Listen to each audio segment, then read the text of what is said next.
Let's give ourselves a hand for not only turning out in the rain, but we have 6 candidates running for Congress. So let's.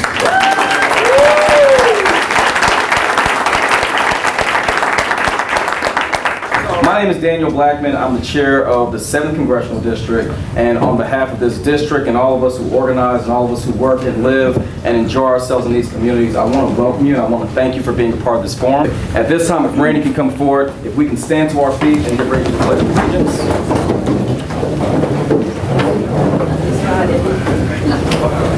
In case you can't see it, to your right, my left, if we can all turn at this time.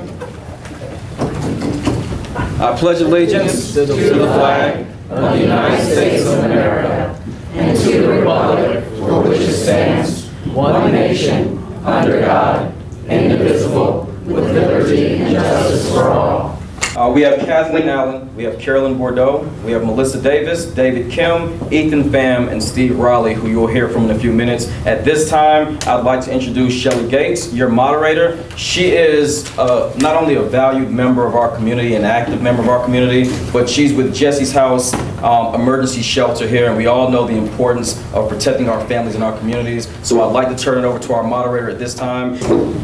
Okay, wonderful. And on that, I want to go ahead and let Kathleen Allen introduce yourself. Thank you all for coming. My name is Kathleen Allen. I live in Norcross with my husband, my 2 children, and my father. I started this campaign last spring. I was the first candidate to get out and start talking to people. I called it my listening tour. Their issues are my issues. What I've heard from voters is their issues are health care, where I have subject matter expertise implementing the ACA here in Georgia, education, public, and then immigration reform. That matters to us whether we are citizens or new immigrants, and I'll talk about that as questions arise. If you have other issues, I would love to hear from you. I take questions on my Facebook page, and I take questions through my website, and I have a number of volunteers who appreciated the fact that I took the time to answer their questions. I interned for Leon Panetta during the Persian Gulf War, and I learned from him that the first role of a representative is simply to be a listener, and then to never cede the truth. That works with my values, which are honesty and empathy. So listen for those values when I answer your questions. Thank you. Thank you. Carolyn Bourdeaux. Good afternoon. I'm Carolyn Bourdeaux. I am a professor of public policy at the Andrew Young School of Policy Studies. I have worked for several representatives and a U.S. Senator. I was director of the Senate Budget and Evaluation Office and founded the Center for State and Local Finance. I'm running for office, though, because I woke up on November 9th of 2016 and found out that Donald Trump had been elected president. And I recognized that I needed to step up for my values and what I believe this country is about. I believe this country is about being inclusive, is about diversity, is about being global, is about being cosmopolitan. It is not about being sexist, about being racist, or being isolationist. So I have run, and I am standing up, a formidable campaign that will be a force to be reckoned with in the fall. I have been endorsed by Ambassador Andrew Young, by Senator Max Cleland, by Congressman Hank Johnson, among others, because they know my background and they know that I can be effective on your behalf. I ask for your support on May 22nd in the primary. Thank you. Thank you. Melissa Davis. Good afternoon. I am Melissa Davis, and welcome to my house. I live in Forsyth County with my husband Lawrence and our daughter Zora. And thank you so much to the Forsyth County Democratic Party for hosting this event. As we said earlier, we typically don't see this type of event here. I am running for Congress because when you see something wrong, you do something about it. And I see a lot of things that are not going well in our great country, and so that is why I'm running. I am a public servant. I've been in local government for 20 years. I've worked both city and county. I learned what it means to be a public servant from my mother, Margaret. She worked as a waitress to provide for me and my 3 brothers. She was a single parent. And she taught us what it meant to work hard. She taught us what it meant to strive for a better life. She became a teacher, and that taught us that education, once you get your education, no one can take it from you. So I'm running for people who have felt like they had no choice. They felt they had no voice. So vote for Melissa Davis on May 22nd. Thank you. David Kim. Thank you. My name is David Kim. I'm a first-generation Korean American. I live in Duluth with my wife and 3 young children. Our cherished American values are threatened. We are here now because Woodall must be defeated. He doesn't represent you. He doesn't represent me.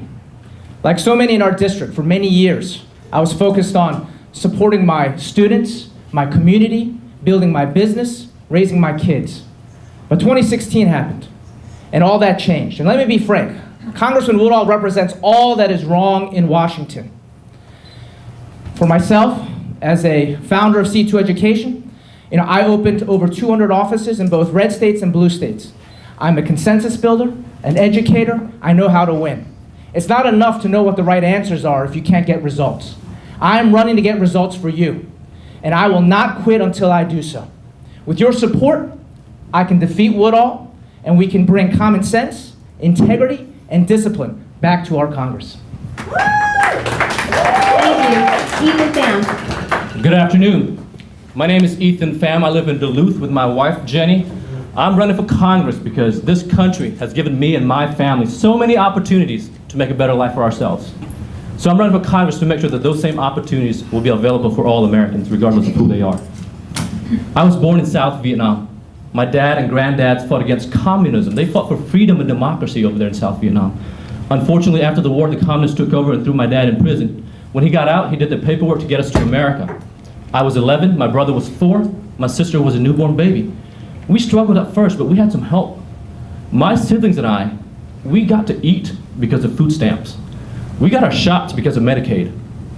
25 years later, we're not rich, we're not millionaires now, but we're better off. I'm an attorney, my sister is a registered nurse, my brother a captain in the US Air Force. I'm running for Congress because everyone, regardless of their background, deserves real opportunities. In order for us to achieve that American ideal, we have to stand together, united, against this mob boss of a president and spineless politicians like Rob Woodall. I ask for your support on May 22nd. Ethan Pham. Thank you so much. Thank you. Steve Reilly.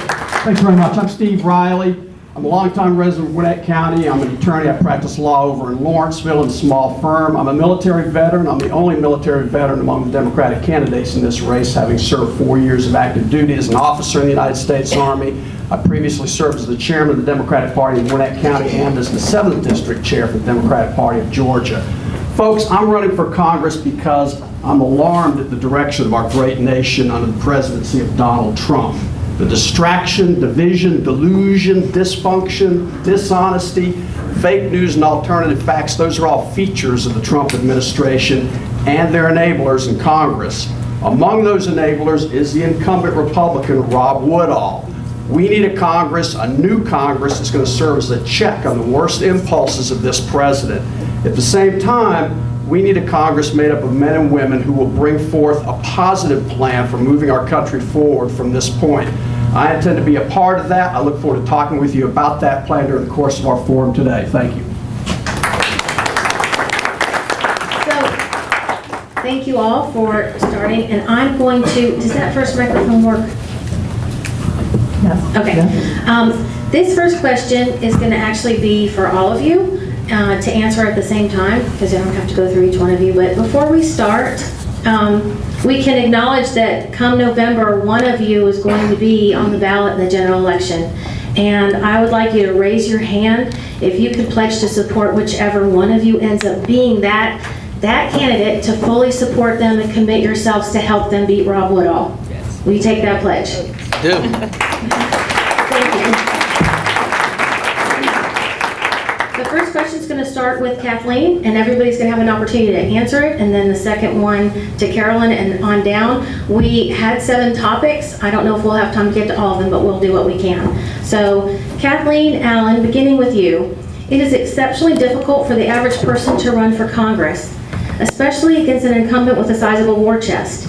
Do you support any specific legislation, for example, publicly financed elections, term limits, or an end to dark money-sponsored campaign ads in order to level the playing field and allow more citizens to have an equitable opportunity to run for office?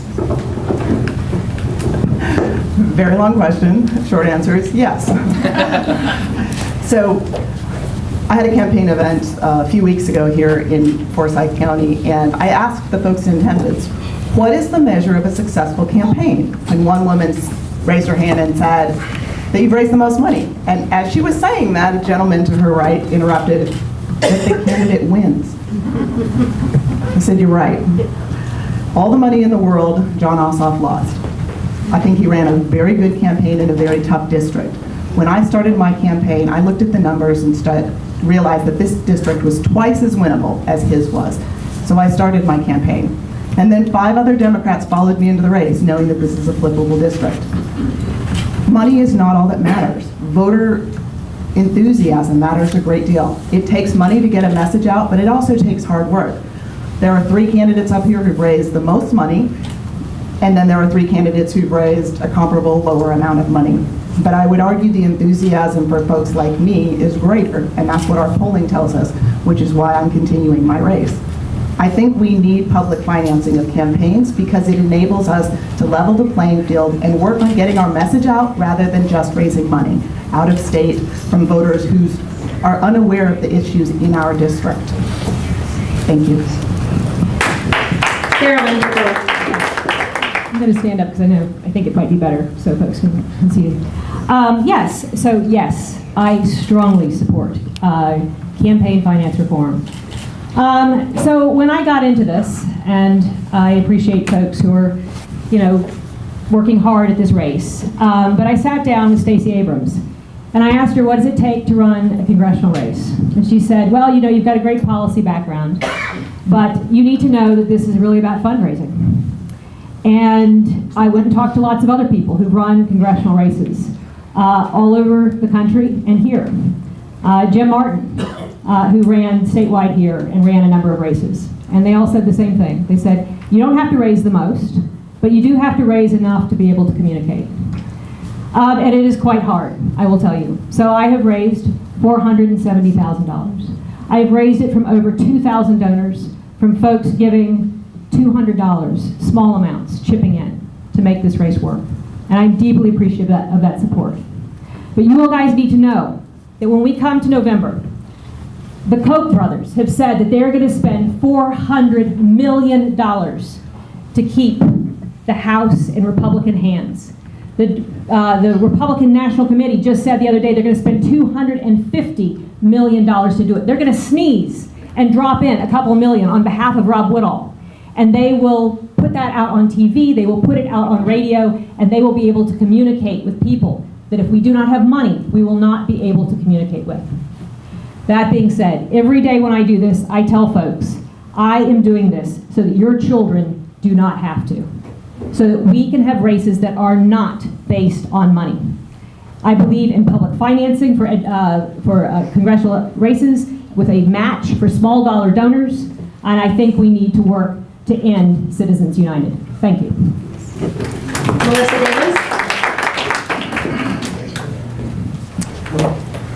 Well, I can tell you without any question that yes, we absolutely need campaign reform.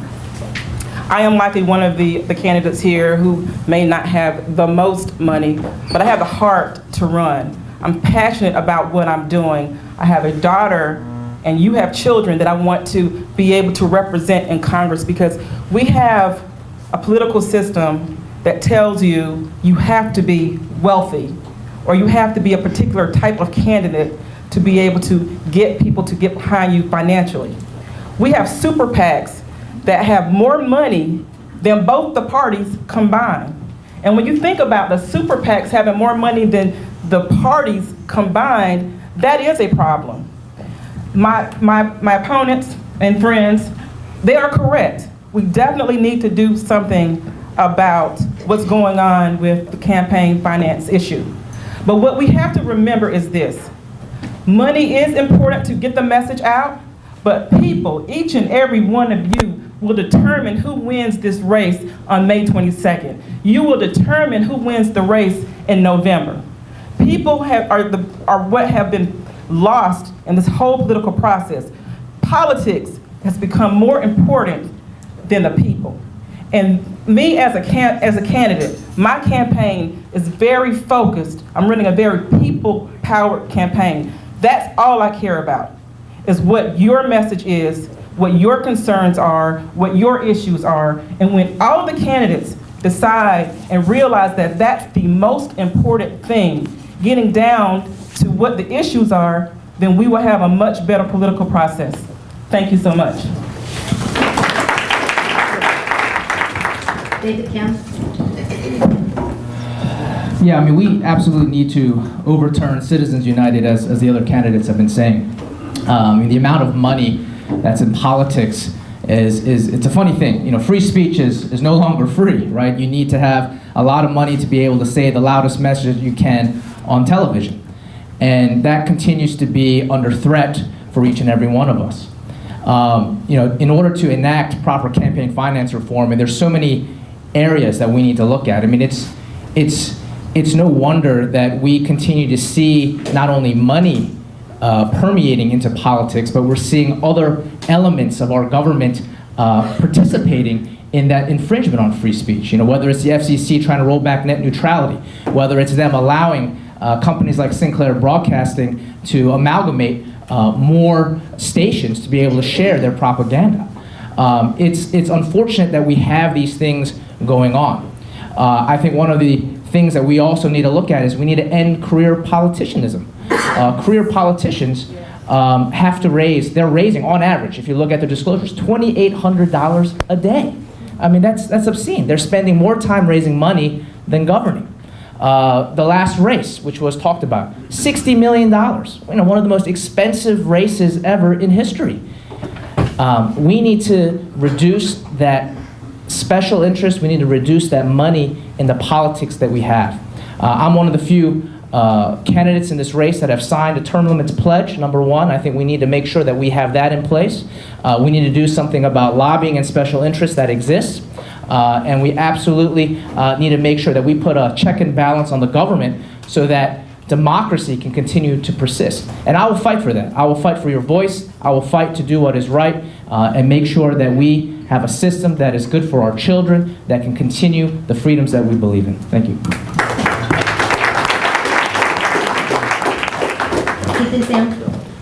So I told you all earlier that my dad and granddads fought for democracy in Vietnam. They fought for the right to vote. So this issue is personal to me. It's a privilege and an honor for me to be standing here before you to ask for your vote and your support to be your next representative. Having said that, I believe that there's way too much money involved in politics. Too much money. And we need to get money out of politics because the more money is involved, the more it dilutes democracy. So we need to do everything we can. When I'm your congressman, I will do everything within my power to make sure that we get money out of politics. I'm going to introduce legislation to reverse the detrimental effects of Citizens United. Okay, that poured a lot of dark money into the political process. That is not healthy for a democracy. And in addition, we need to make sure that, speaking of money, I'm proud of the money that I've been able to raise. Most of my money has come from small donors here in the state of Georgia, not from outside of the state. So we need to have a system that works for all Americans and make sure that average people can can participate in the political process. And we need to make sure we have to get back to a system of government of the people, by the people, and for the people, and not for the corporations. Thank you. Clearly, folks, one of the major problems facing us in our democracy is the influence of big money. We've got to have comprehensive campaign finance reform. It's these shadowy 501c4 corporations and these super PACs that are funded by a small number of wealthy individuals and special interest groups that work every day to manipulate public policy in Washington. That's where the big money suffocates the voices of the voters, and that's wrong. We've got to stop that. There's a number, actually several good plans floating around Congress right now that would do that. One is the so-called Fair Elections Now Act. Dick Durbin in the Senate is one of the sponsors. It's been in the House, but it's never been afforded a vote on the floor of the House. That's an act that would implement a public financing element to our elections for congressional races. It would fund it in the Senate through a fee on federal contractors, in the House through the auctioning of unused broadcast spectrum. It's a great idea, but it hasn't seen the light of day for a vote because of the influence of big money. We've got to have a Congress that'll put that thing on the floor and get a vote. We've got to get away from this time in our history when so much of what goes on in our country is manipulated by people named Mercer or Koch or Sheldon Adelson. That's got to stop, folks. We've got to demand an end to it. I have one quick follow-up question to that. David Kim mentioned that he had signed a pledge that he would vote for congressional term limits. By a show of hands, have any of the other candidates also pledged to support term limits? Okay, you do. All right, Steve Reilly, thank you. This next question goes to Carolyn Bourdeaux. In December, as you're all aware, the Republicans passed a tax reform bill that is already increasing our national debt. Interestingly, last week they held a vote to pass an amendment to require a balanced budget. It failed, but some people are very concerned that this is just the beginning of the Republican strategy to force mandatory cuts on Medicare and Social Security. So this is a two-part question. Do you believe this is a legitimate concern facing our senior citizens? And if so, what would you do in Congress to protect and maintain the solvency of these programs? Thank you. Yes, absolutely. I strongly believe in Social Security. I strongly believe in protecting the integrity of our Medicare system. The Republicans, passed this tax cut, and I think it really does speak to a values problem, that they would go out there and give large corporations and wealthy individuals. The total bill was $5.8 trillion worth of tax cuts. Run up our national debt by $1.5 trillion and not do basic things like, provide a living wage for folks or protect Medicare and Social Security, which many of us or our parents rely on in their retirement. We have seen in this country a lot of the private sector organizations backing away from providing pensions for folks. And so more and more people, as they age, are going to be very, very dependent on these programs. So Social Security, right? The Social Security Trust Fund is going to run out of money in around 2034. So we need to do things already without the Republicans going out there and destabilizing our budget to try to bring that into balance. We need to do things, and there are going to be some hard choices that we're going to have to make around that. One of the proposals I've seen that looks interesting about balancing the Social Security Trust Fund and putting more money in there is to increase the payroll tax that pays for it for very high income earners. Right now it cuts off at $127,000. You don't pay after you make that amount. You don't pay payroll tax on any income above that. And what I've seen as a proposal is it'll give you some leeway there, but if you make $400,000, the payroll tax will kick back in. And that kind of thing will be necessary to help shore up our Social Security programs. Medicare also, we are going to need to think about how to keep it solvent as our population ages. I am very, very committed to those programs and maintaining the integrity of them. Thank you. Melissa Davis, the same question to you. Do you think this is a real threat to our senior citizens? And what would be your ideas for keeping these solvent? The answer is yes. This is a definite threat to the Medicare system. Folks, we have to remember this. Medicare, Social Security, VA benefits, these folks have already worked and earned these benefits. And the Republican Party is downright wrong from trying to take something that people have worked for and earned and deserve. I have aging parents, my husband has aging parents, and many of you have aging parents as well, or you might even be a recipient of these Social Security and Medicare and VA benefits. And what we have to do is strengthen the laws to make sure that we can protect all of us, including our children coming along. And so I believe that it's terrible. It's a terrible issue that we're having to face. And the one thing that we can definitely do, and are you ready for the answer? Take back the House. We can have all the conversations that we want to have, and that's all they will be until we take back the House and until we take back Congress, and until we take back the White House.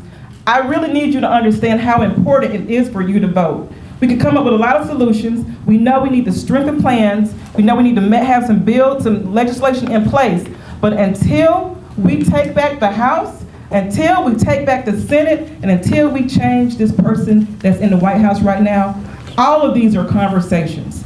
All of these are just conversations. So let's remember that. That's what the most important thing is to vote and change who is in Congress, and then the laws will change. Thank you very much.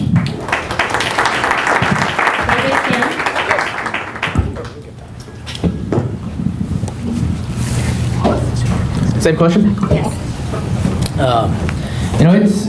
It's amazing how there's such a lack of integrity and compassion in our government today. All of us who have worked hard. Every time we got our paycheck, what did we see? We saw the deductions, right? We've all paid into that system, and our government is now saying we want to break that promise with you, with me, for everyone who's worked hard to achieve that dream. That's not right. The amount of debt that we are increasing, $30 trillion, is clearly not sustainable. And as the other candidates have said, as long as this Congress continues to look the way it does, yes, Social Security and Medicare are at risk. That's why we need to make those changes. We have 60,000 people in our district that receive Medicare benefits. We have 90,000 in our district that receive Social Security benefits. We need to absolutely do whatever we can to protect those individuals that currently get those benefits, but we also have to make sure that myself, in the future, our kids, our grandkids, they can also benefit from that promise as well. Otherwise, we're not doing our job in terms of providing a great government that really takes care of people, that's compassionate, that has integrity, and that is one that we believe is the right one for us. Thank you.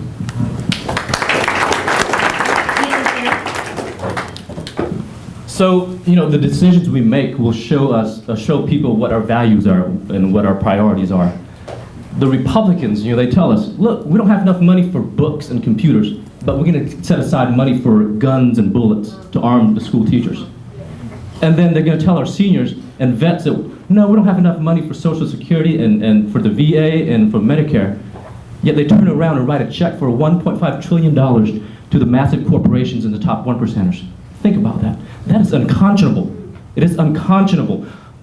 When I'm your congressman, I will do everything in my power to make sure that these programs that we've been paying into remain solvent, so that our seniors won't be taken advantage of, won't be out of luck, right? You can trust me on that. I promise you, when I'm your congressman, I will do everything in my power to make sure that these programs are protected and our seniors are taken care of. And to do that, we need to have a Democratic Congress. I second everything that everyone has already said, and so once again, we need to take the Congress back comes November. Thank you.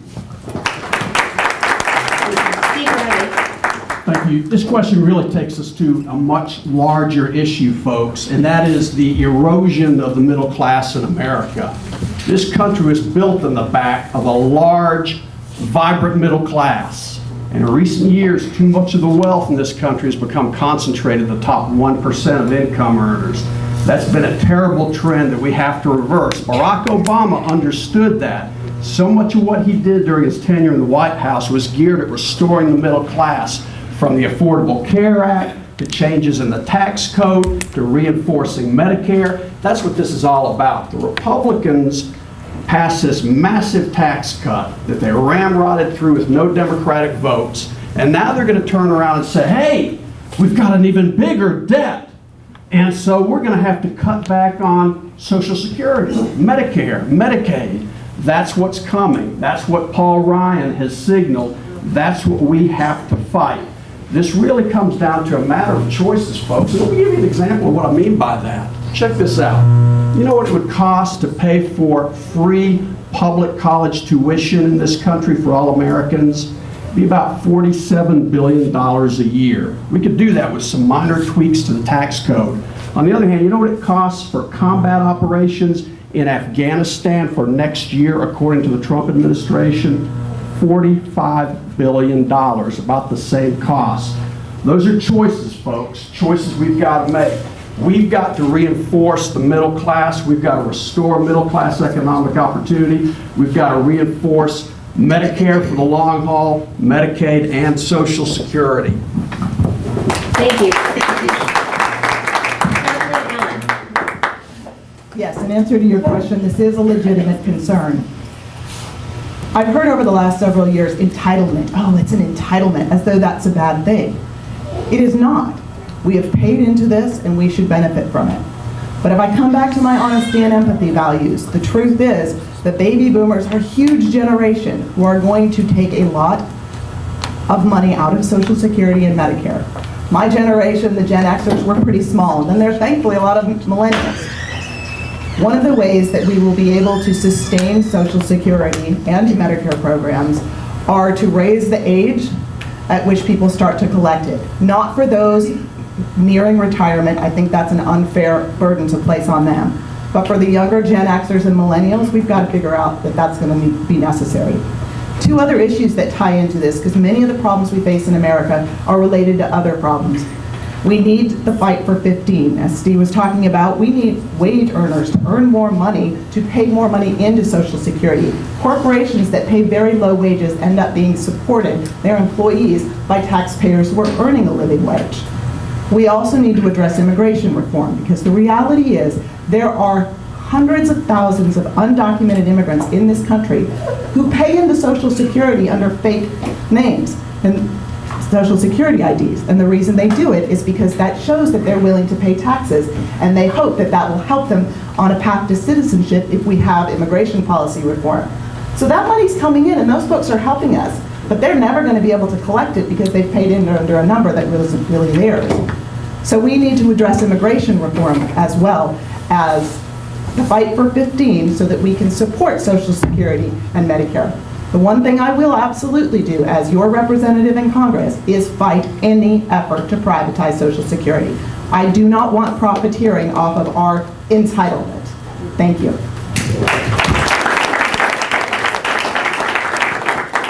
Thank you. I'm going to start this next question with Melissa Davis. If you were elected to office as a freshman Congress member, and you could only pick one congressional committee on which to serve, which committee would you choose to serve on, and how would you represent the 7th District on that committee? I am part of a military family, so for me, the Veterans Affairs Committee is very near and dear to my heart. My husband is a veteran, my father-in-law is a veteran, and my sister-in-law is currently serving. And so I would choose to be, at least I would like to be, on that committee. Veterans put their lives on the line.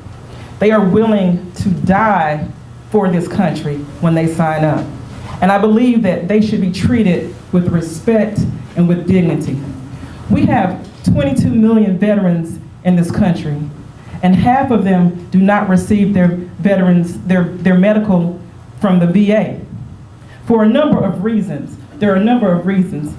But I believe that I would be very effective because it affects my family, and it affects many of you here, and it affects 22 million people in this country. We need to treat our veterans better. We need to have health care for them. We need to have opportunities for them in terms of small businesses. We need opportunities for their families as well, because when you are a family that's part of a veteran's, if you are a member of a veteran family, then you are very affected by what goes on with your soldier. You are very affected. So Veterans Affairs is the committee that is important to me. All the committees are important, but this is the one that I would love to be a part of, because I believe there's a lot of things that we need to do to help our veterans. Families are suffering. When you have someone who was willing to die and they did not even have the basic health care, that is a problem. That is a definite problem. So VA is certainly a very important committee to me. Thank you so much. Thank you. David Kim. Well, I want to talk about our congressman, first of all. You know, he's on 3 committees. He's on the budget committee, and when was the last time we passed a budget on time without having to resort to an omnibus bill?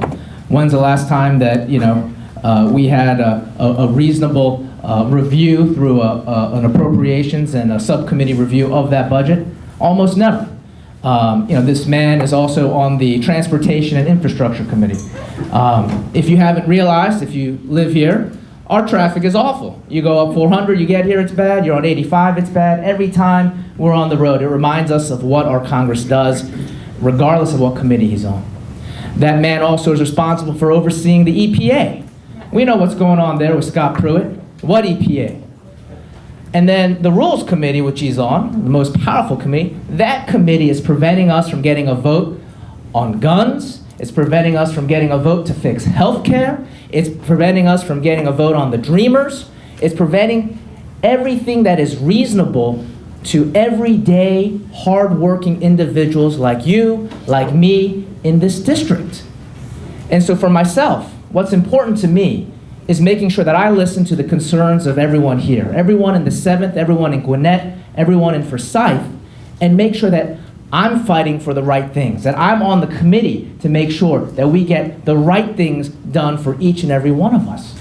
And we need to make sure that we are able to get on the floor a vote on the issues that have been bottlenecked time after time again by this Republican Congress. Thank you. Thank you. Steve and Pham, to restate that really quick, is there a particular committee that you might be interested in actually serving on, and what would you do on that committee? Absolutely. So all the committees are important, but let me put it this way. I love our democracy because of where I was born and how I was raised.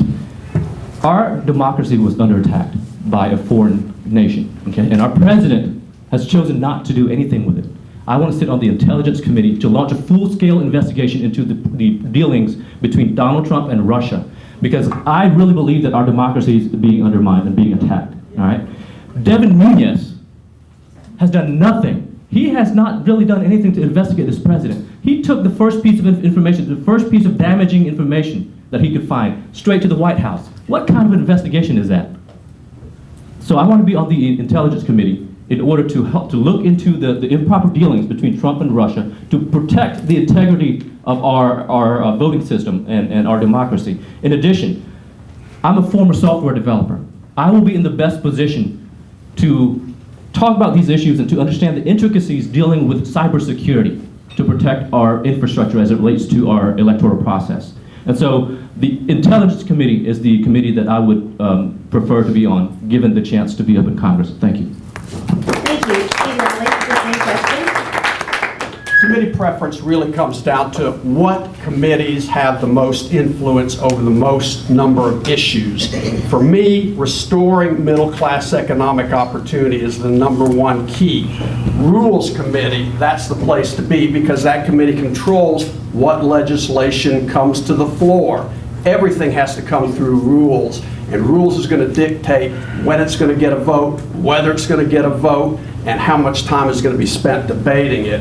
Rob Woodall's not done anything constructive on rules that I can tell. Rob's perspective, and I know this because I debated him 3 times in 2012 when I ran against him, Rob's perspective is, hey, this is America, you're free. Go forth, farewell, and hope you do good. But don't expect government to do anything to level the playing field or do anything fair to create an environment where you can thrive. Just, do well on your own. Good luck. That's not what America's built on. That's not what underpins this nation. But in terms of committees, again, budget is important. That controls where we spend our money. Ways and means, that controls how we raise our money. Finally, though, Armed Services is another committee I'm very interested in. I'm interested in Armed Services because I'm very concerned about all of these combat zones where we find ourselves in never-ending wars in recent years. Afghanistan is at the top of the list. We've been at war in Afghanistan, folks, for 17 years now.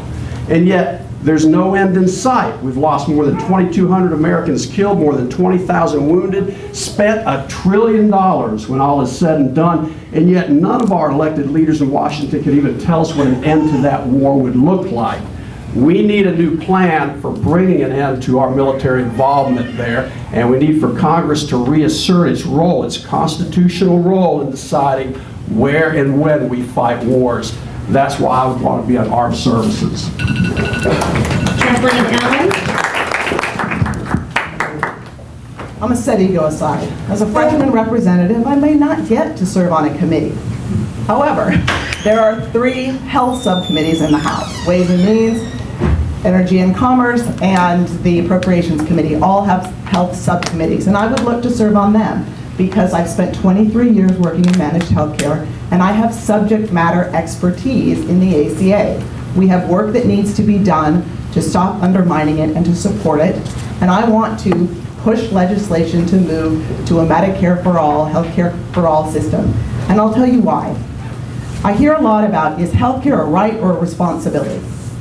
I would argue that we have accepted that healthcare is a right for senior citizens, for the very poor, and for children through our Medicare, Medicaid, and CHIP programs.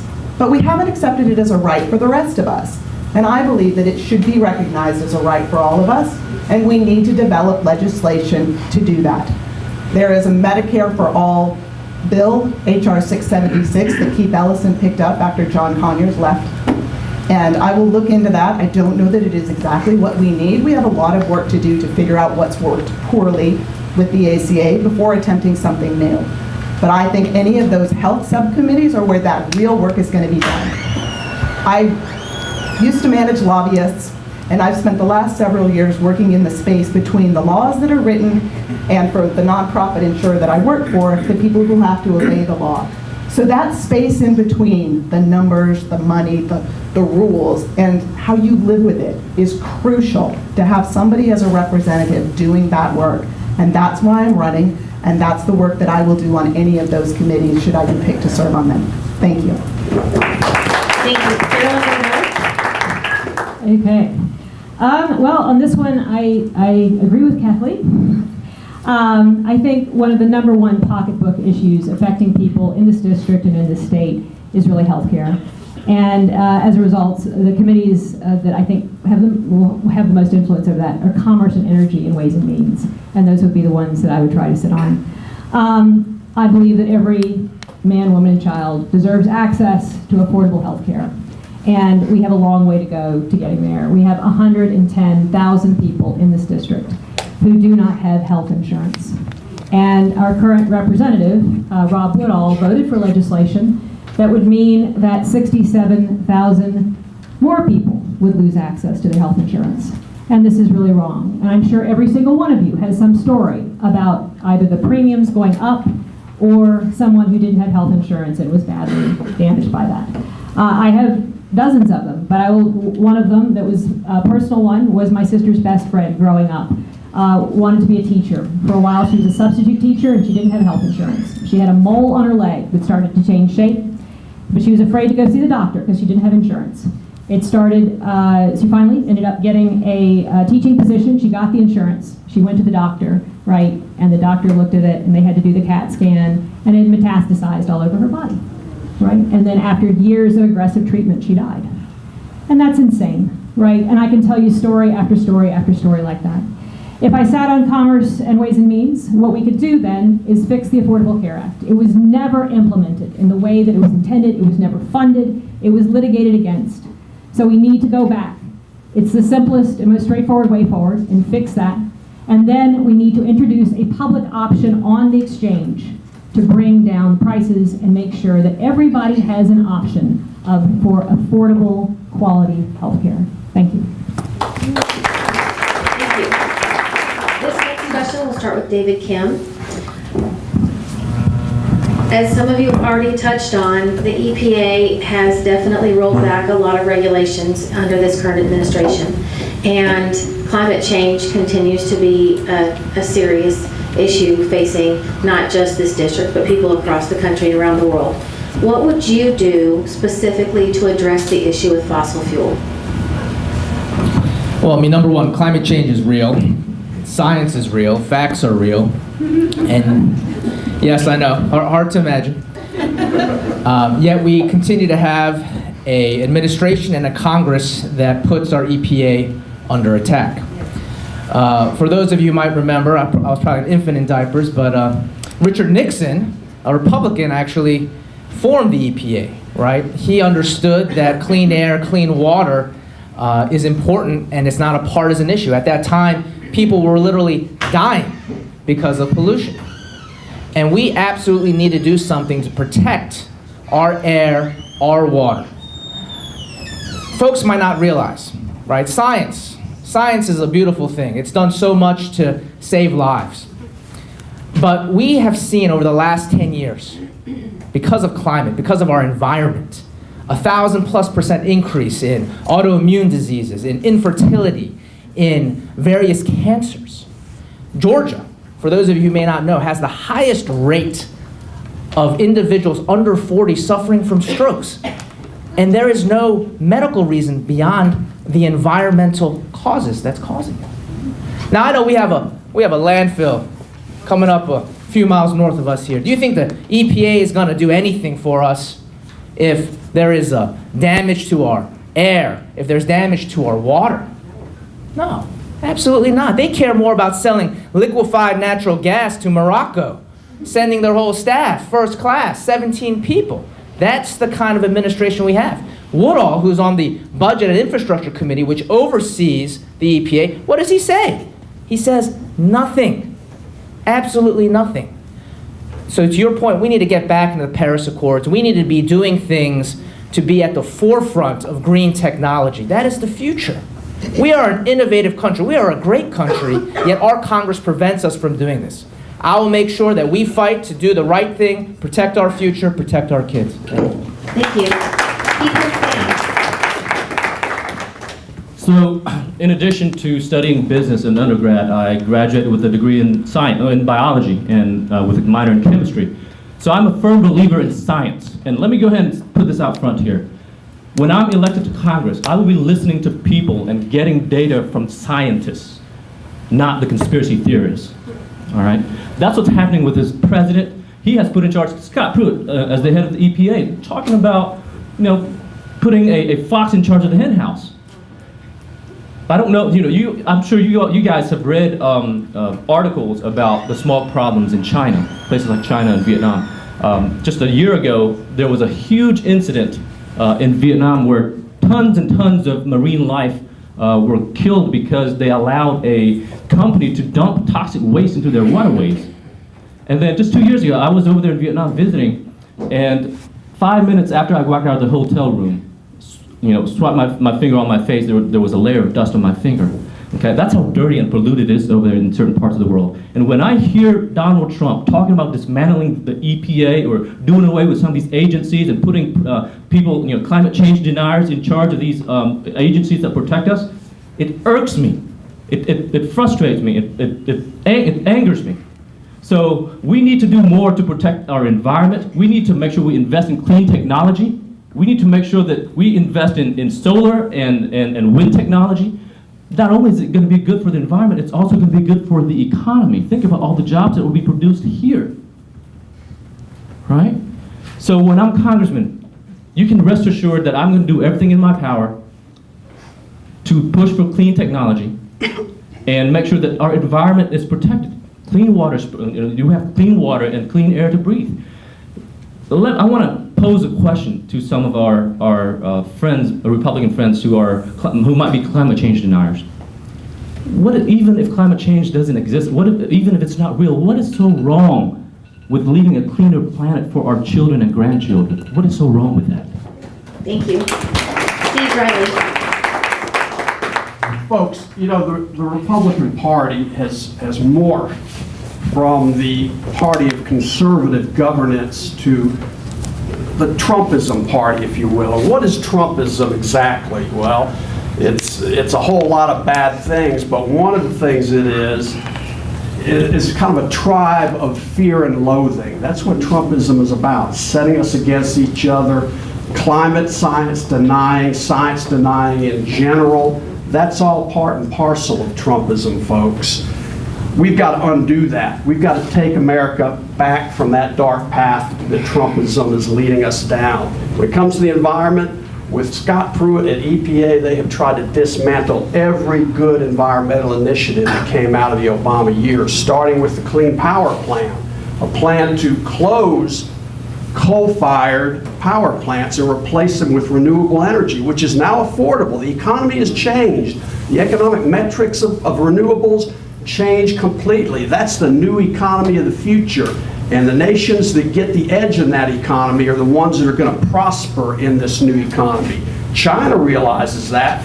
That's why they're closing coal-fired plants and heavily subsidizing the green economy. We need to subsidize our green economy industries, our renewable industries as well. On auto emission standards, Scott Pruitt just announced a couple weeks ago that they're going to undo the Obama standards, which were worked out with the automakers ahead of time, that would dramatically increase fuel efficiency. They're going to try to undo all of that. Even the big three automakers have said that they don't want to see that happen. On the whole issue of the climate, we've got to get back to the idea that the federal government's going to work to preserve and protect the environment. That's what's missing. That's what's part of the plan behind Trumpism. Thank you. Kathleen? So when we look at all of what Trump is undoing in terms of federal regulation that Obama did, one of the reasons he's able to do that is that we have had a Congress that has been so derelict in its duties to the laws over the last 12 to 16 years. We need to have a Congress that puts forth bills and enacts them so that it's not left to the federal government to regulate something that can be undone by the next presidency. So the things that I would do as your representative to get us back on track to deal with climate change is to urge the president to re-engage with the Paris Climate Accord. We need to, of course, stop federally subsidizing fossil fuels, coal, and oil. We need federal investment in renewables, as others have talked about. One of the other things that we have to do, and I am empathetic to all of us who love to go to the beach and rent a beach house, is I don't believe that the federal government should be underwriting the insurance for coastal redevelopment when we lose properties to rising seas. We need to be strategic about the use of our federal resources, and we need to accommodate that our environment is changing. We have climate refugees in America already. We need to give up some of what we enjoyed to be able to have the finances to support ourselves and our economy in the coming years. Because when we talk about climate change as an existential threat, let's be clear, the Earth is going to survive. It is our children and our grandchildren who will not. It is we who will suffer in the coming months and years. So we have to make those investments, and we have to do it soon, and we have to be rigorous and diligent and perseverant, and those are my values. Thank you. Thank you. Carolyn Bourdeaux? So when I think about what future generations might judge us for, I really think climate change is one of them. And I have a 6-year-old son, and so as I was filling out the Sierra Club candidate questionnaire, I started to think of everything from his perspective, and what is the future going to look like to him. And I was looking at some of the background on climate change, and one of them, right, is that by 2050, scientists think at the rate we're going, we will lose 90% of our coral reefs. That's within my son's lifetime. It's probably within my lifetime. That will have a catastrophic effect on not only biodiversity, but also on the food chain, right? And our people who rely on fish as food. Florida, by 2100, about half of Florida is supposed to be underwater. Hopefully my son will live that long, right? I won't be around to see that. But yes, we are not addressing those issues, and we are not taking them seriously. And I am strongly committed to going back and fixing that. We need to make sure that we reinstate the Paris Climate Accord as a guiding document for our environmental policy. And that says we will reduce our carbon emissions by 80% over 1990 amounts by 2050. We need to stop heavily subsidizing the fossil fuel industry. We spend estimated $20.5 billion a year in subsidies for fossil fuels. Right? In comparison, we spend between $4 and $7 billion a year for clean fuel. The fossil fuel subsidies are indefinite. The clean fuel energy are sunsetted. We need to change that around, right? That is where we need to put our money. That's where we need to invest. And that's what I will do as your congressperson. Thank you. Melissa Davis?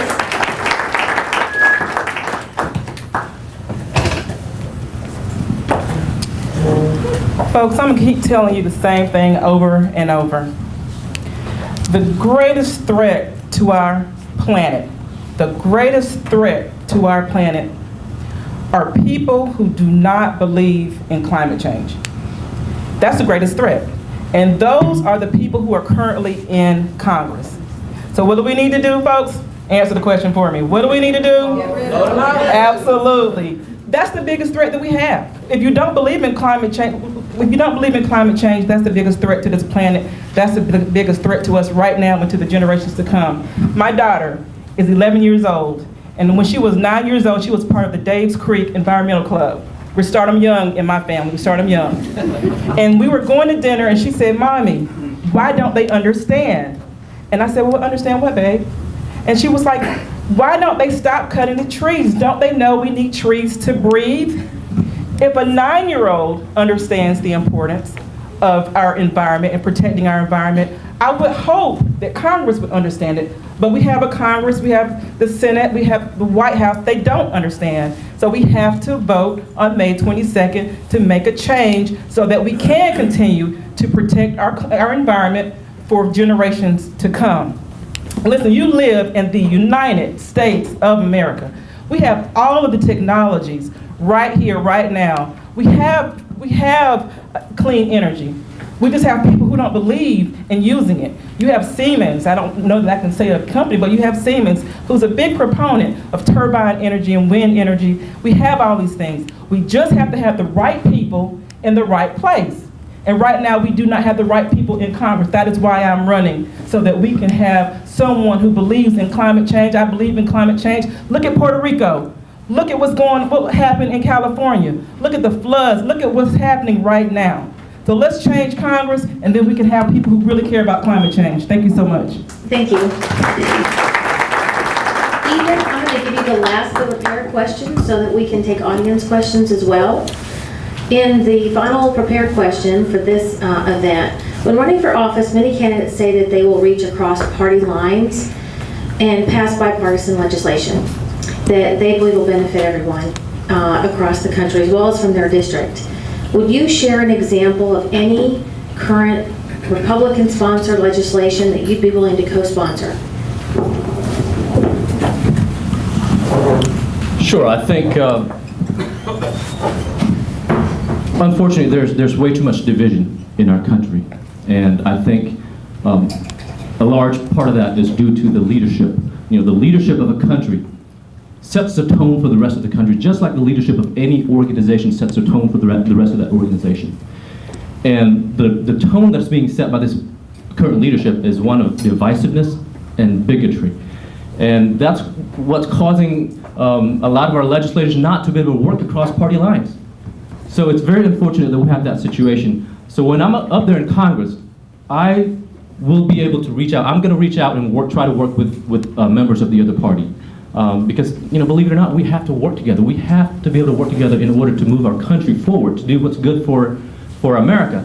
I could name perhaps the DREAM Act. I think there's legislation out there by legislators on both sides of the aisle to allow those who were brought here as young children through no fault of their own to have to become citizens. And so the DREAM Act would be one legislation where I would lend support to. I would certainly work to pass the DREAM Act. So that's one legislation that I can think of that I would be in favor of. Thank you. And Steve Reilly. We've got to be able to work with folks across the aisle constructively on things that impact the entire country. Consensus is a must when it comes to governing a nation as large and diverse as ours. And there are some areas where there are some sensible Republican ideas in the Congress or those who will support them. Campaign finance reform is one. Now, there aren't many Republicans that are supportive of it, but John McCain in the Senate for a long time has supported campaign finance reform. He worked with a Democrat from Wisconsin, Russ Feingold, a few years ago to pass landmark reform, which was subsequently overturned in part by the Citizens United case. In the House, Charlie Dent of Pennsylvania, unfortunately Charlie's retiring at the end of this term, but Charlie Dent is a sensible Republican who has been in favor of campaign finance reform.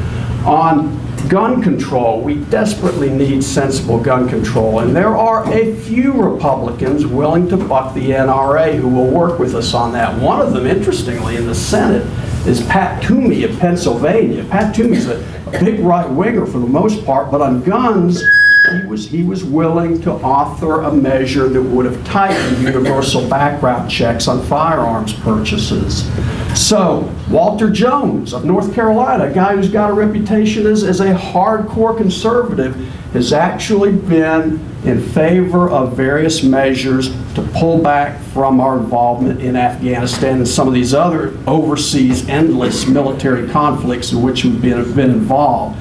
So there are Republicans willing to work on certain key issues, and we've got to look for those opportunities to work with them where we can. On the other hand, we've got to be firm on bedrock principles and things that need to be called out, things that are part of this wave that I've referred to as Trumpism. We've got to be firm, we've got to be tough, we've got to move the country forward.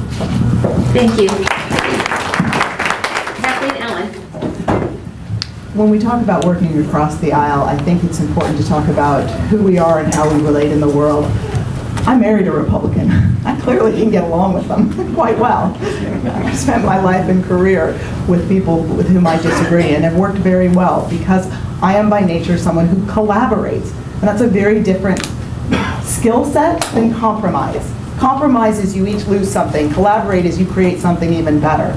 Two issues that come to mind that have support across parties are the legalization of marijuana. I believe that the war on drugs has failed. I have spent my career in mental health and substance abuse treatment, and I believe that marijuana ought to be legalized, and it ought to be regulated, and it ought to be taxed like alcohol, and I believe that the tax revenue for it should go into substance abuse treatment outcomes measurements, because I think we have poorly designed substance abuse programs in this country and not a lot of outcomes research on which is most effective. The other issue that sort of relates to this that I think there's cross-party work that can be done is mandatory minimum sentencing reform, which I think is a related issue to crimes with substance use. And I think that that would be something I would work out with my colleagues in the House. I think of going to the House and working as, I have 434 coworkers. On any given day, I have got to be able to agree with 217 of them to get something done. And that means that my attitude has to be different. So you've heard all of us talk, and you've heard lots of complaining about Trump and some sort of name calling. You'll notice I don't do that. That's not my mindset. I can disagree with Republicans, but I'm not going to get up here and complain about them if I have to go work with them the next day. I'm going to keep my thoughts to myself. I'm going to be diplomatic, and I am going to find issues, big and small, to collaborate on for my district, for my state, for my country, and the world. Thank you. Yeah, it's interesting when you think of bipartisanship. The top bills that come to mind are always ones in the Senate side, which is to some degree a product of the gerrymandered districts that we have here. But to back up, I think that one of the pieces of legislation that is important, that has bipartisan support, is criminal justice reform. And that is, interestingly, Rand Paul from Kentucky and Dick Durbin and folks like that who are interested in it. This country, right, has 5% of the world's population, but 25% of the world's prison population. And it is an issue that disproportionately affects communities of color. And it is something where we have really seen some very serious injustice. And a lot of that is tied to reducing the mandatory minimums around low-level drug offenses, decriminalizing some of the marijuana use issues, and those are things where I do think there is bipartisan support. Beyond that, though, I am definitely interested in working in a bipartisan fashion, and hopefully after this election, when we have this blue wave, Republicans will realize they have to come to the center. But if not, I have always tried to work in a very collaborative fashion. When I worked for Senator Ron White, and every bill I worked on was bipartisan. We would always go and really work hard to find a Republican. How would we do that, right? Often what we would do is we would figure out what constituencies they were interested in or were very important to them. And we found that if we could get the chambers of commerce, for instance, behind us on an issue, we could also use them to go call their favored representatives and bring them to the table. Similarly, I worked with the Republicans in Georgia when I was budget director, and then I, of course, worked with the Democrats when I worked in Washington. And so I have worked on both sides. I have respect for people on both sides. However, I deeply disagree with Republicans right now on some issues. So, thank you. Thank you. Melissa Davis. I've worked in local government for over 20 years, and the majority of my experience has been in financial management. There's been a period of time where I was an auditor. And I can tell you, most people don't like auditors. But somehow, I'm always able to get the departments to tell me where their issues are, where their problems are. I tell them, I said, hey, I'm just here to help you become more efficient and more effective. So you tell me what's going on, and then we're going to work together to correct the problems. You're not going to get fired, I promise. But I've worked a long time with a lot of different people in government. And so I know how to work with diverse people. I live in Forsyth County. I think I talk to Republicans every single day in my neighborhood. That's just a part of life. And so you have to not just work across the aisle. It's not about being a Republican or a Democrat or independent. It's about being a person with issues. Because listen, folks, people are hurting today, okay? People are hurting. People have been hurting for a very long time, and we need folks that are in Congress who care about what's happening. Now, Carolyn just mentioned criminal justice reform, and that's very important to me because I grew up in an area where my neighborhood was very affected by that. Very affected. People of color and communities of people of color are disproportionately attacked, and people are disproportionately in prison. And so that's very important to me, and I would certainly want to work on criminal justice reform as well as a Clean Dream Act. Listen, we have a lot of people here who are immigrants in this country, and they have helped build this country, and we need to support them. And I'm more than willing to work with anyone who is willing to work with me. There's a lot of ills in this country, but if we come together, and that's the main thing, Democrats care about people. And I'm an unapologetic Democrat. And I care about people, so I will work with anyone who is willing to work with me to improve our country. Thank you so much.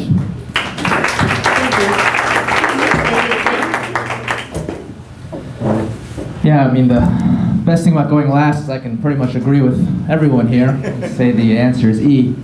I agree that we need to do something about the Dreamers. We need to do something about campaign finance reform. We absolutely need to do something about criminal justice reform. There's an issue though going on right now, right? We've just bombed Syria, and recently a new War Powers Act was proposed in a bipartisan way. There are 100 congressmen and women who are currently behind this particular issue, and our constitutional right as congressional representatives is one of that is the ability to declare war, and we need to take that right back.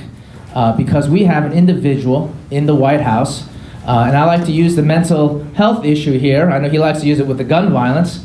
We have an unhinged individual, and that's dangerous. You're not going to see me like Senator Schumer or Leader Pelosi at the White House nodding my head. I don't know if I'll be able to even swallow my food, to be honest with you. So. You have to be able to compromise with people who are willing to compromise, right? That's first and foremost, right? People who have the same set of shared values. I built my business in over 200 offices in 16 states, red states and blue states. I've had to work with families that are both Republicans and Democrats. But what brings us together? It's common values about what's best for our child, what's best for our son or daughter's future. And a lot of the issues that we talk about are related to that. Where can we get to common ground where it's not a right or left issue, but it's a right or wrong issue, it's a life or death issue, whether that's the environment, whether that's education. We need to do things that matter. We need to do things that leave a lasting earth that we can be proud of, that we said that we did our best to leave this planet better for our kids than ourselves. Thank you.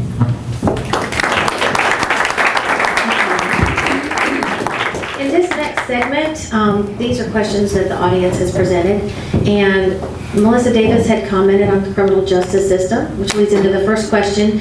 Could you please address how you would tackle criminal justice reform?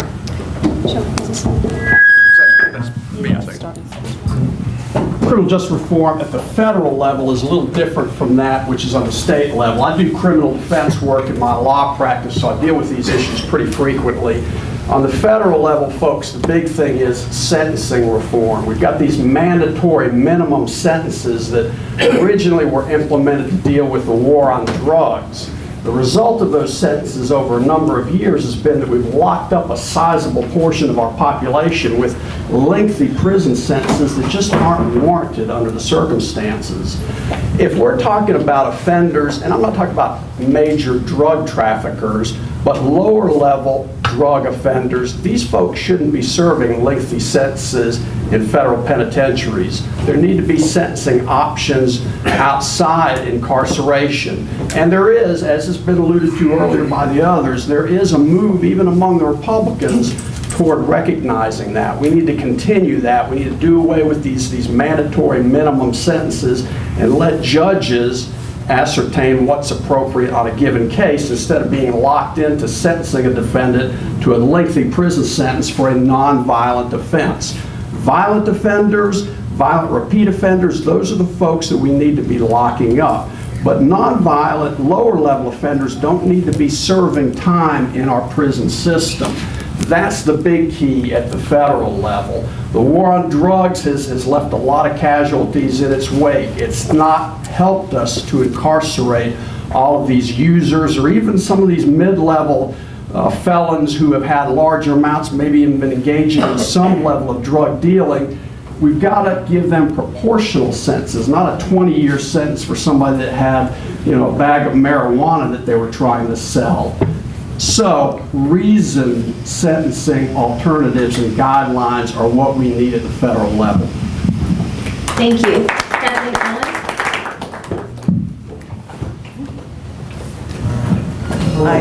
I agree with what Steve said, so I won't repeat what he said. I think the other thing that we need to address at the federal level is that we need to not have a private for-profit prison system.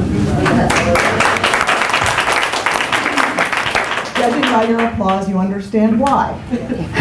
When shareholders demand maximum capacity to increase their income, we are setting ourselves up for needing to arrest more people and keep them in as long as possible.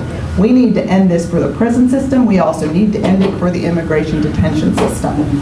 Thank you. Are we doing these at 1 minute or these ones? Okay, sorry.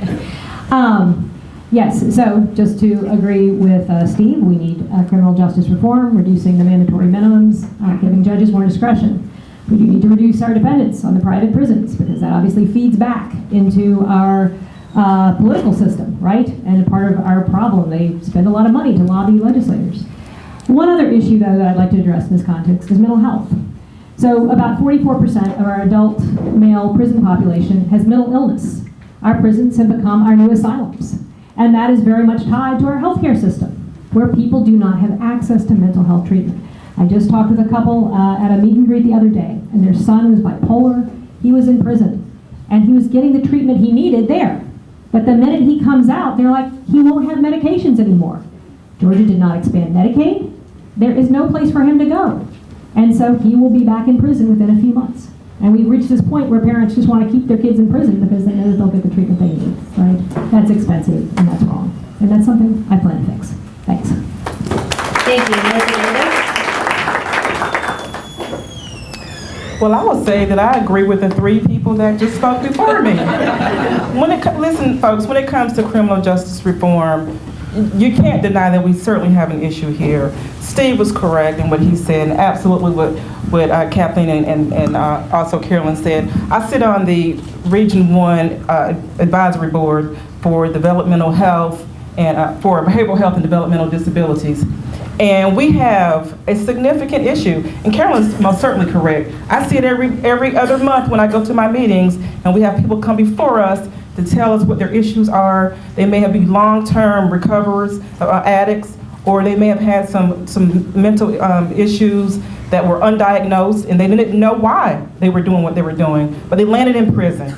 And so we definitely need to work on all of these things. I'm very sensitive about communities of color, because I feel like oftentimes there's an attack on communities of color, and that is exactly why we have a disproportionate number of African Americans. I'm going to be real clear with you, a disproportionate number of African Americans in our criminal justice system. So those things are very important to me. Thank you. Thank you. Yeah, we need to make sure that we stop the privatization of our government. It costs us, $460 per day to house an inmate. If that jail calls ICE, they get another $200 bonus. It's ridiculous that we have companies that are profiting off of imprisoning people. We need to make sure that that stops immediately. The other big concern I have is that there are no checks and balances in our government. Our Attorney General is running roughshod in the Justice Department. He is bringing back a police state. We have an individual that got shot in Sacramento. What does he say? Nothing. We are tacitly allowing our communities to be living in terror, and that needs to stop, and we absolutely need to get representatives in Congress that are willing to stand up and fight for everyone's rights. Thank you. Well, so I'm going to second everything that everyone's just said here. When President Obama was president, he told his Attorney General, his Justice Department, to back off on prosecuting the folks that were in possession of marijuana in small quantities, right? But now, under President Trump, he has ordered his Justice Department to go back and basically prosecute everyone. And so I think that's a wrong-headed approach. We need to make sure that, like it's already been said, the for-profit prison system needs to be done away with. Do away with the mandatory sentencing guidelines, and we need to have a system here in our government where the phrase "justice for all" isn't just an empty slogan, but a binding principle on our government. We need to make sure that our brothers and sisters in the minority communities aren't treated unfairly. So that's where we are, and that's all. Thank you. Thank you. Kathleen, I'm going to start you with our second audience question. What is your idea of a solution for the massive student loan debt crisis?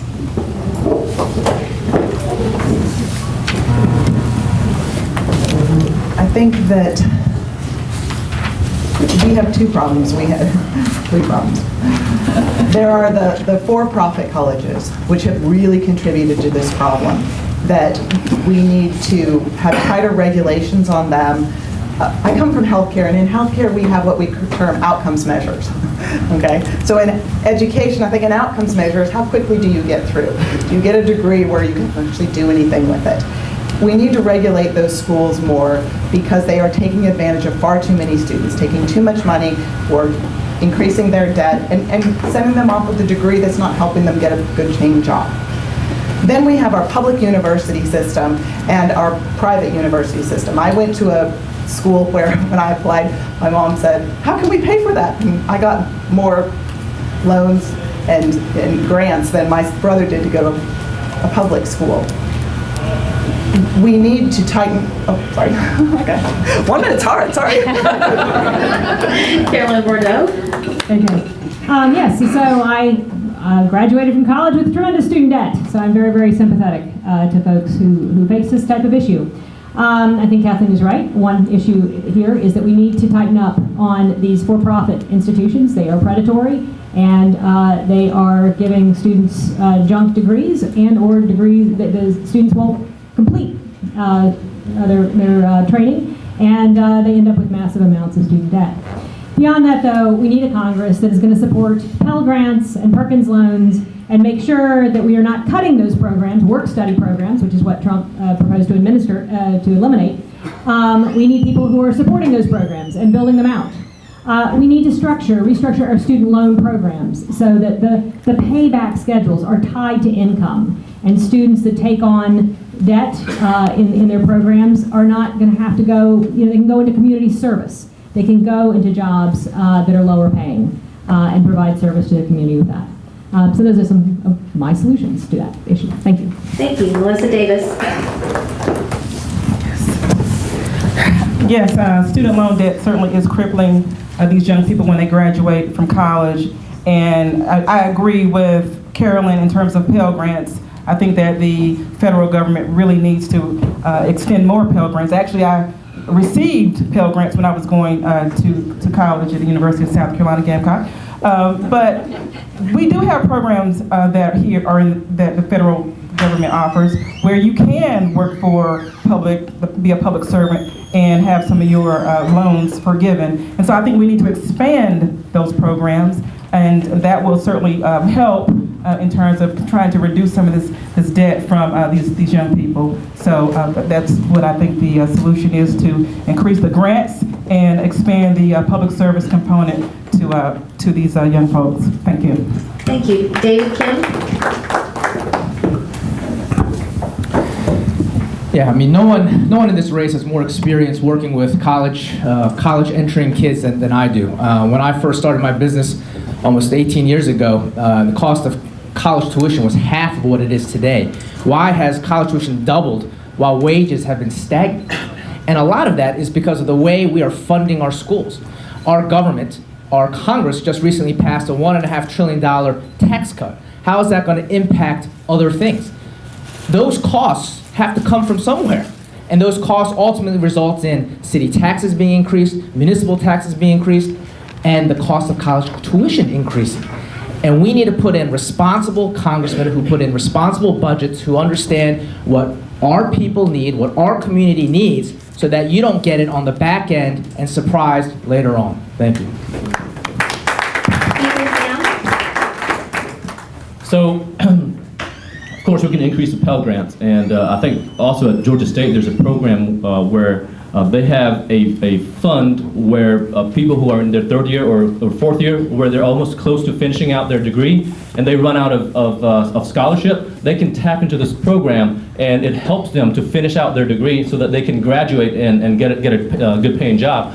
And so that's something that we can look at to help address the student loan issue. In addition, we can lower it. I think right now the interest rate is around 8%. We can lower it down to 3%. Help the students so that they don't feel like all their paycheck is going towards paying off their student loans. And so these are some of the things that we can do to help address the student loan crisis. Thank you. Steve Reilly? I think we're all in agreement that we need a crackdown on for-profit institutions and the abuses that have come from that sector. In addition, we certainly need to look at some programs involving increased availability of debt forgiveness in exchange for public service. Also, a payback of a percentage of one's salary in terms of what's available as part of the payment terms on loans that are due. But in addition, folks, we need to look at this idea that Bernie Sanders put out in the last presidential campaign of making public university and college tuition free for Americans. It can be done. Now, it was downplayed when he brought that up as being something that was too expensive, but the reality is we're looking at about $47 billion a year that would be needed to fund that. We can do that with some relatively minor tweaks of the tax code. An educated workforce that's unburdened by all of this loan debt is a workforce that will help to revitalize middle-class America. Thank you. We have time for one more audience question. Carolyn, Bourdeaux, and then to every panelist. What is your position on gun control? And please be specific on what recommendations you would make. Okay. Obviously, the latest shootings at Parkland, if you're a parent, really brought you to your knees. I think there is one vignette that captures the choices we have to make as a country. And I tell folks this. I saw a video after the Parkland shooting of a man who had an AR-15. And he said, I love this gun. It's a lot of fun to fire it. But I would give it up in a second for any one of those children's lives. And he put on some goggles, he turned around, and he sawed it in half. And I think as a country, that's what we need to do. We need to pass an assault weapons ban. We need to ban the high-capacity magazines. We need to ban bump stocks. And then we need a universal background check that is meaningful and that closes the gun show loophole and has the information needed so that it is effective in stopping people who shouldn't have guns from getting them. Thank you. Melissa Davis? Listen, folks, I have to agree with Carolyn. What she said is correct. We talked about this yesterday, and I think everyone across the country has been saying this for a couple of weeks now. But we also have to look, and it's a serious issue, we have to look at communities of color if we're going to talk about gun violence. Communities of color have been affected for years, and no one has been talking about that. Listen, I have a child in school, so yes, I want every child to go to school and get an education, not get shot. But we have to talk about what's really the fundamental issue here, and that's gun violence across the country, not just in schools, across the country, but particularly I see it in communities of color. And so we want to talk about gun violence, and we want to talk about gun control and common sense gun laws. We need to talk about it and apply it to every community in this country. Thank you so much. Thank you. David Kim? Yeah, I think, again, we all agree on what the answers are for common sense gun reform, but we need to make it happen. You know, when I look at the president and he shows pictures of children being bombed in Syria, and I remember when Newtown happened and my daughter was just born, and seeing pictures of young 5-year-old kids, you know, not with just little bullet holes in them, but their whole bodies being shredded apart. You know, we need to show these images if we're going to create action within our communities. If people saw the atrocities of these pictures, then we would be forced to act. We would be forced to say something, do something, and pass the laws that we're talking about. So many people in our country, 90% believe in universal background checks. Why can't we get that vote onto the floor of the U.S. Congress, right? We know that special interests, the NRA, we know what the issues are. We need to stand up, we need to talk about it, we need to get out there, put the message, and make things happen. Thank you. Thank you. So, my wife and I, we are responsible gun owners. As a matter of fact, we are concealed carry permit holders. But we understand that there needs to be sensible gun legislation to address what's going on in the country. Our kids are getting shot up day after day, week after week, and all we get from our elected politicians are thoughts and prayers after thoughts and prayers. I'm getting sick and tired of that. Okay, let's do something about it. I want to ban military-style assault rifles. I want to get rid of bump stocks. I want to have universal background checks. These are some of the things that we can do at the very least to protect our children. I was out there marching with them just a few weeks ago, marching with them down in Atlanta, right? We failed them. We as adults and as elected officials, we failed our children. It's sad. We need to do more to protect our kids. Thank you. Steve Reilly? I think we're all in agreement that we have got to enact sensible gun control measures in America. That starts with a renewal of the assault weapons ban that previously existed during the Clinton era. During the 10 years that ban was in effect, the number of mass shootings in this country decreased dramatically, folks. It brought results. We need to renew that ban, including a ban on high-capacity magazines. We need to have universal background checks on all firearms purchases. We need to ban bump stocks. We need to enact the bill that's pending in the House right now that would incentivize states to create gun violence restraining orders. Those are orders similar to family violence restraining orders, which we actually have in Georgia currently. They allow a petitioner to go to court and to petition a judge to take the weapons or have the sheriff's department take the firearms from a person who is showing proclivities for possibly using those firearms unlawfully on their community. So we need to do that, but here's the thing, folks, none of those measures violates the Second Amendment. The seminal Supreme Court decision, D.C. versus Heller, authored by none other than Antonin Scalia, allows that the government can regulate assault weapons and weapons in general. Thank you.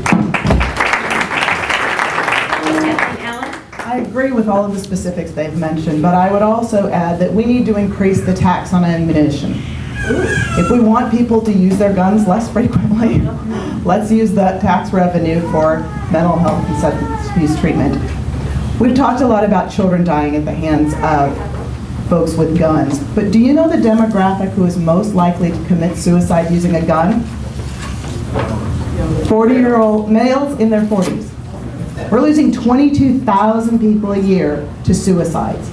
I come at this from a mental health and substance abuse perspective, and I believe we need to have health care for all, and that has got to include mental health services, so that those who are suffering from depression get the care that they need and are not killing themselves with guns. Meanwhile, all of the stuff that we've talked about also needs to be enacted.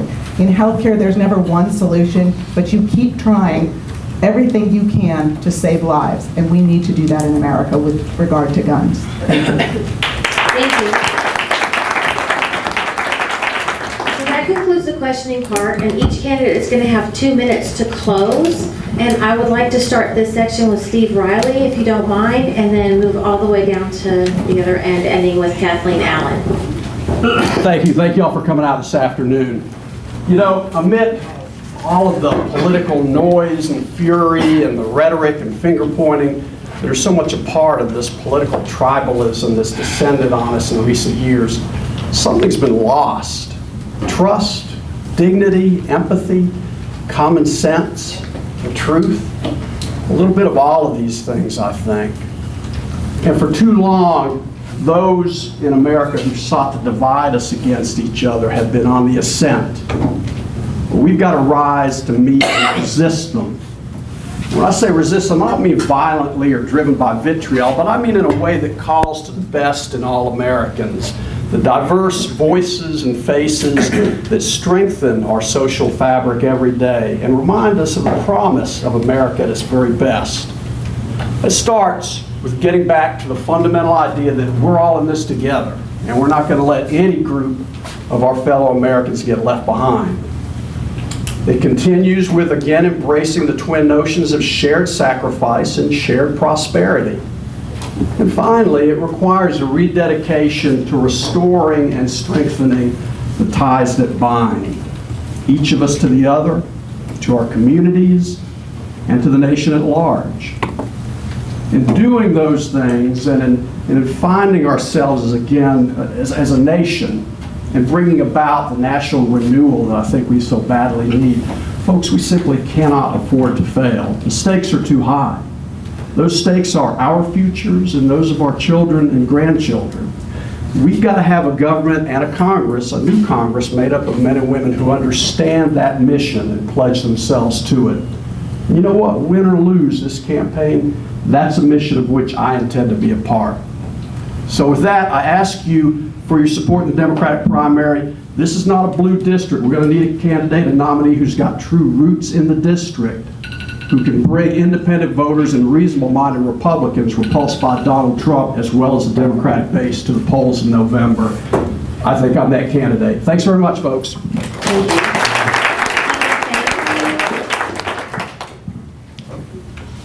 So thank you everybody for being here today. I really admire your civic engagement. Thank you to the Forsyth County Democratic Party for hosting this event. The message of my campaign is unity and opportunity. Unity, because right now there's too much division in our country. Too many people are trying to divide us based on race, color, sexual orientation, and all the other things. Opportunity. I told you earlier that my family and I came here with nothing but the clothes on our backs, and this country has been amazing to us. It has been amazing to us. So I want to make sure that those same opportunities will be available for all Americans. And to do that, we have to have a healthcare system that works for everyone. We have to have a healthcare system that is affordable and accessible. We have to have an immigration policy that is humane and compassionate. We have to have gun policies that will protect our kids and innocent lives. And most of all, we have to have a check on Donald Trump. All the issues that we talk about are important, but the overriding issue is our democracy. What is our value as a democracy? This president has brought his kids into the administration to run the government. He has bashed our judges who are members of an independent judiciary in our system of government. He has called the press the enemy of the American people, and he has fired prosecutors in charge of investigating him. This is not acceptable. This is unacceptable. In this primary, you're looking for two things. First, you're looking for someone you can trust. And second, you're looking for someone who can bring together all the voters in this amazingly diverse district who can beat Rob Woodall. You know I won't cut the social safety net. I'm here because of it. You know that I'm going to be able to work to make sure that everyone is taken care of. You know that I'll fight for real representation because I've been waiting for it. And you know that I'm going to stand up against Donald Trump, this wannabe dictator, because my family did not leave one authoritarian regime to go live in another. My name is Ethan Pham. I ask for your vote on May 22nd. Thank you. David Kim. My dear friends, it's time for us to join together to defeat Woodall. It's been too long. We've been too patient. The time is now. Are we ready to win? Are we ready to fight to protect our rights? Are we ready to vote Woodall out? I am ready. I'm ready to go toe-to-toe with our do-nothing Congress and our do-nothing representative. You know, our country is great because of great people like you. Our government should be that greatness. Now, the scandals today, those are not the norm. The crises, the tweets, those are not the norm. This president is not the norm. I'm angry when the president calls immigrants rapists and criminals, when he asks or demands that we build a wall instead of building bridges. I get angry when nothing is said, when an innocent black man is shot in Sacramento, or when our prisons are filled with people of color unnecessarily. I get angry when the victims continue to be blamed, when the students are ignored, when our rights are taken. My friends, let's take our anger, let's take our frustration, let's take the hurt in our heart and turn that into action to win this race. We can do this. Together, united, we shall overcome. My name is David Kim. I am ready to serve as your congressman. It's time for us to vote Woodall out, and on May 22nd, vote Kim in. Thank you.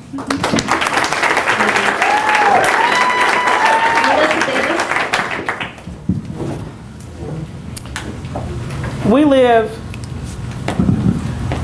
in a great nation, and people have done the unimaginable. They've accomplished more than I can share in 2 minutes.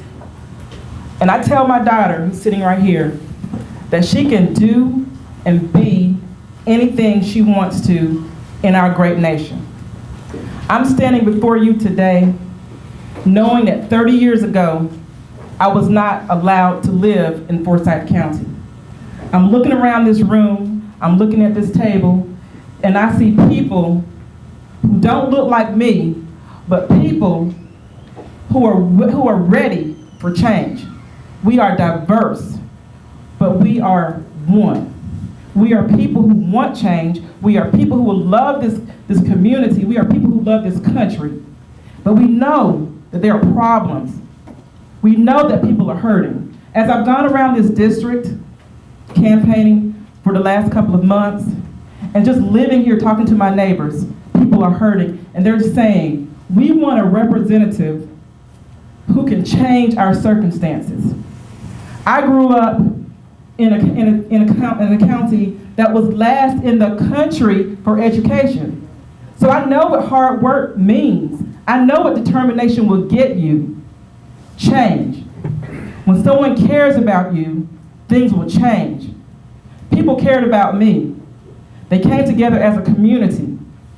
People care about you. You've come together today because you're saying that, Melissa, you're saying that we want change. And I'm hoping that we can come together on May 22nd, cast that vote for change. We know that what we currently have in Congress is not working for us. We know what we currently have in the White House is not working for us. And so we're going to come together, regardless of who you vote for, you're going to come together and say we're going to vote for change in 2018. Melissa Davis, I'm running for Congress. I need your support. Thank you so much.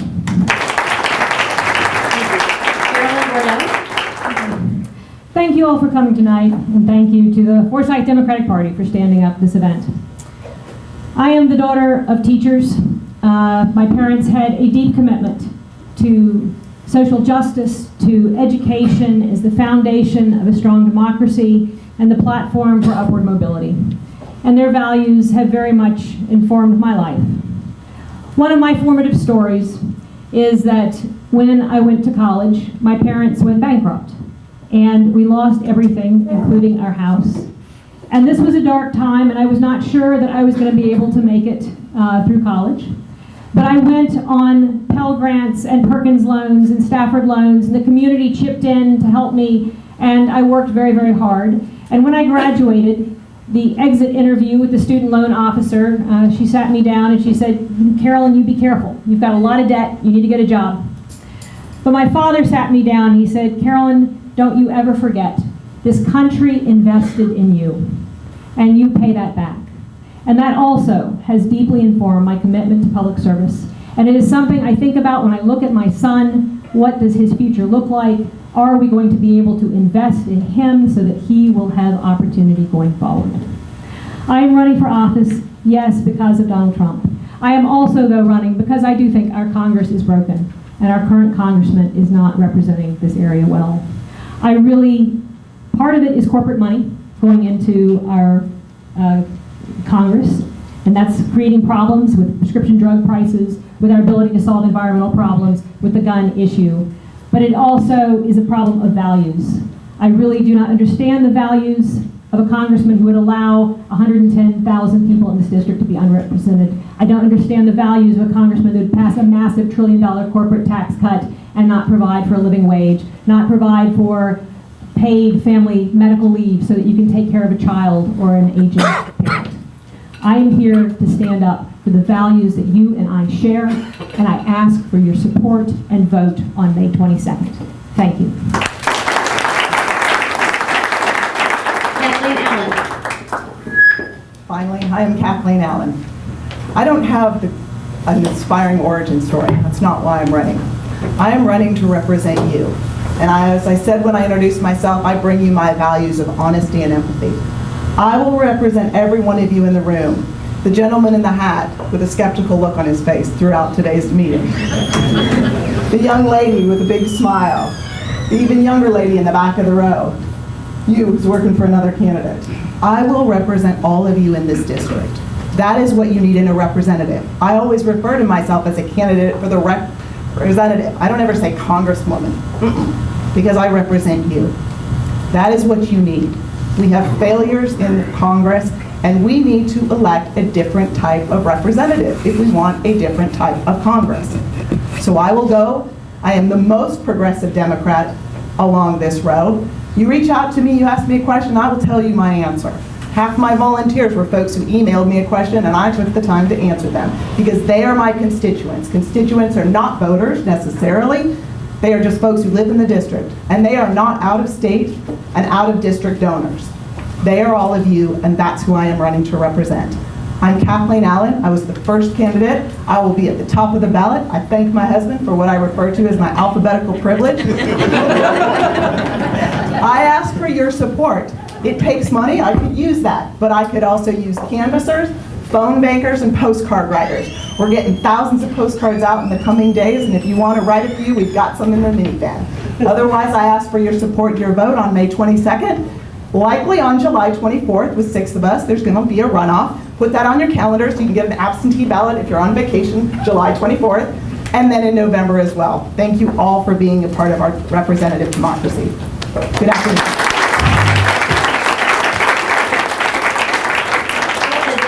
All of you for coming out to Forsyth County. Melissa didn't have as far to go, but for all of you for being here. I also want to let you know that it's been an honor to serve as your moderator this afternoon, and now I'm turning the microphone over to our 7th District Representative, Daniel Blackman. Okay. Let's give Shelley Gates a round of applause for her great moderation. Amazing job.